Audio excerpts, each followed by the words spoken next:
Bonjour, bienvenue pour faire des maths en pyjama avec la 5e vidéo de la 4e où on va faire l'exercice supplémentaire numéro 6. Dans un repère orthonormé, on considère les points A, B, soit C le cercle de diamètre AB. On nous demande de calculer le rayon du cercle et déterminer les coordonnées de son centre. On nous demande si le point C appartient au cercle. Et enfin, quelle est la nature du triangle ABC. Alors, encore une fois, pour gagner du temps et pour faire un joli cercle, je l'ai fait sur GeoGebra. Mais comme toujours, mettez sur pause, faites le dessin vous-même avant de commencer. Alors, première question, donc on nous demande de calculer le rayon du cercle et de déterminer les coordonnées de son centre. Donc on sait que le cercle a pour diamètre AB.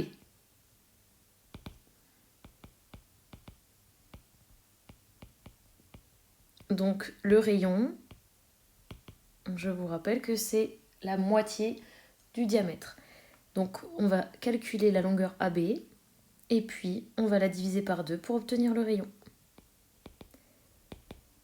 Alors votre formule préférée pour calculer la longueur AB?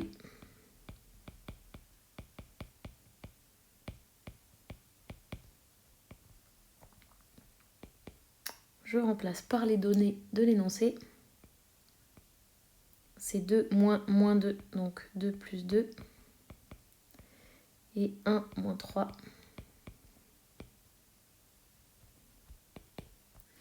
On a 4 au carré, donc 16. Et on a moins 2 au carré, donc 4. Racine carrée de 20. Je vous rappelle que 20, c'est 4 fois 5. Et donc, je vais pouvoir simplifier et obtenir 2 racines de 5. Or, le rayon, ce sera le diamètre divisé par 2 égale racine carrée de 5. Donc, C a pour rayon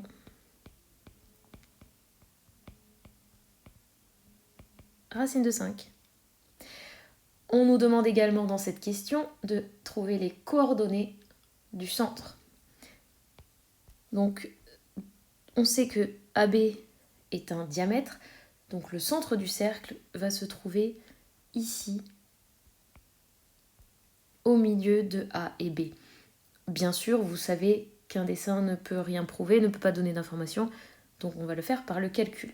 Qui dit milieu, dit formule du milieu.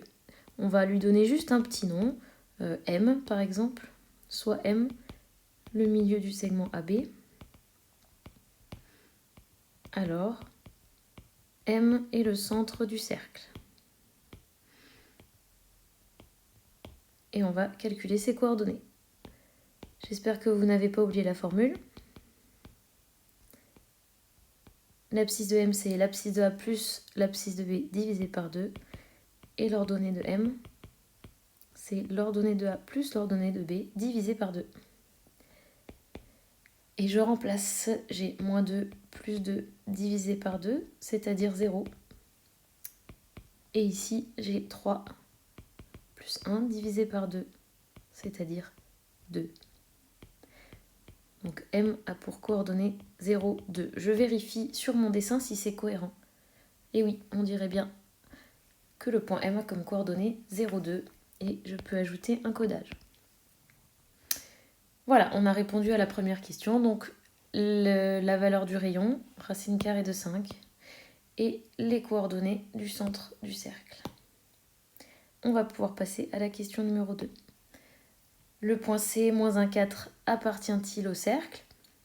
Donc C, il appartient au cercle si et seulement si, donc à une condition, c'est que la distance entre le centre et le point C soit égale au rayon, c'est-à-dire si MC vaut racine carrée de 5. Donc ça, c'est l'introduction. Alors on va essayer de voir si ça marche. On va calculer MC. Pour l'instant, je ne suis pas sûre. On va prendre la même formule que d'habitude.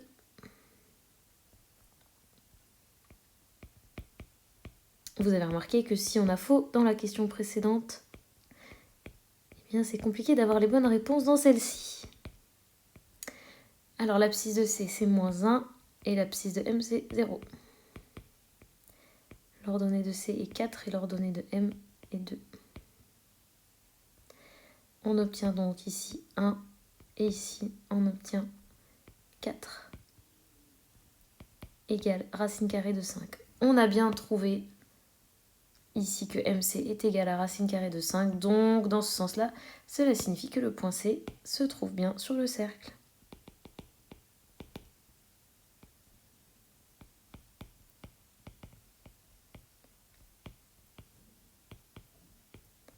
Je l'avais déjà placé sur le dessin, on aurait pu le placer, mais vous savez qu'un dessin ne prouve rien, il aurait pu être peut-être juste un tout petit peu à côté du cercle. Mais ici, non, il est sur le cercle. Dernière question. Quelle est la nature du triangle ABC? Justifié. Alors si on a envie de s'embêter à voir s'il est isocèle, s'il est rectangle, s'il est équilatéral, on peut s'éclater à calculer les 3 longueurs. Mais il y a un cercle, il y a un diamètre. Moi je vois une jolie propriété que j'adore.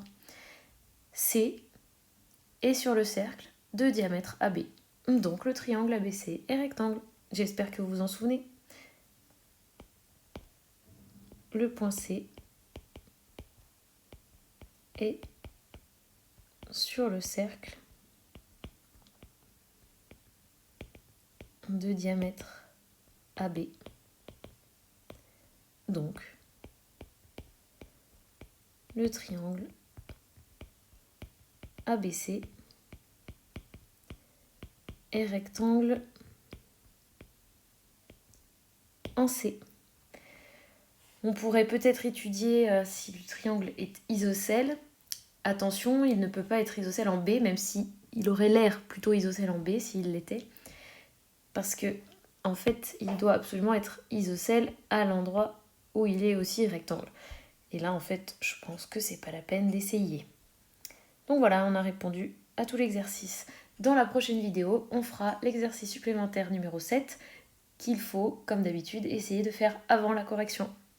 Voilà, mettez un pouce bleu si vous avez tout compris et n'oubliez pas de poser vos questions en commentaire.